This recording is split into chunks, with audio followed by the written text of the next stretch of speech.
નમસ્કાર મિત્રો, આજે આપણે વાત કરવાના છીએ એક એવી દેવીની કે જેમનું સ્વરૂપ જોયા બાદ લોકો આશ્ચર્યચકિત થઈ જાય છે. માં છિન્નમસ્તિકા એટલે કે માં છિન્નમસ્તા. એવું માનવામાં આવે છે કે આ દેવીની સાધના અને આરાધના તંત્ર મંત્રને માનવાવાળા લોકો વધારે કરે છે. માં કામાખ્યા શક્તિપીઠ પછીની બીજી સૌથી શક્તિશાળી પીઠ એટલે કે માં છિન્નમસ્તિકા. તો મિત્રો, આજના આ વિડીયોમાં માં છિન્નમસ્તિકાના ઇતિહાસ વિશે આપણે વાત કરવાના છીએ કે શું કામ તંત્ર મંત્ર કરવાવાળા લોકો આ દેવીની પૂજા અર્ચના કરે છે અને શું છે એમના સ્વરૂપનું રહસ્ય. માં છિન્નમસ્તિકા 10 મહાવિદ્યાઓમાંની એક છે. તેમનું સ્વરૂપ ખૂબ જ અનોખું અને રહસ્યમય છે. તેઓ પોતાનું જ શિર કપાવી આપે છે અને 3 લોહીની ધારાઓ બહાર આવે છે. એક તેમના પોતાના મુખમાં જાય છે અને બાકીની બંને જે ધારાઓ છે એ પોતાની સખીઓના મુખમાં જાય છે. કથા અને ઇતિહાસની વાત કરવામાં આવે તો એકવાર માં છિન્નમસ્તિકા અને તેમની 2 સખીઓ ડાકિની અને વારિણી સાથે મંદાકિની નામની નદીમાં નહાવા જાય છે. અને જ્યારે માતાજી અને તેમની બંને સખીઓ સ્નાન કરીને બહાર આવે છે ત્યારે ડાકિની અને વારિણીને ખૂબ જ ભૂખ લાગે છે. તો ડાકિની અને વારિણી માતાજીને કહે છે કે અમને ભૂખ લાગી છે. તો માતાજી એમને થોડી વાર રોકાવાનું કહે છે.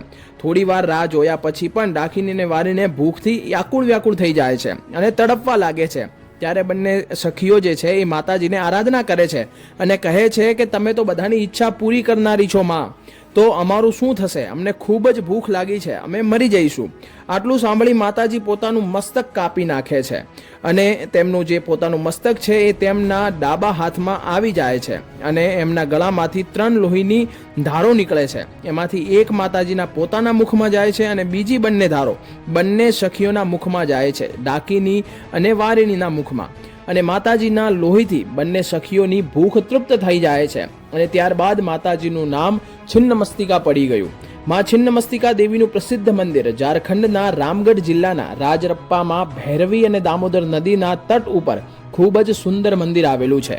માં છિન્નમસ્તિકા દેવીની આ શક્તિપીઠ સૌથી શક્તિશાળી પીઠ માનવામાં આવે છે.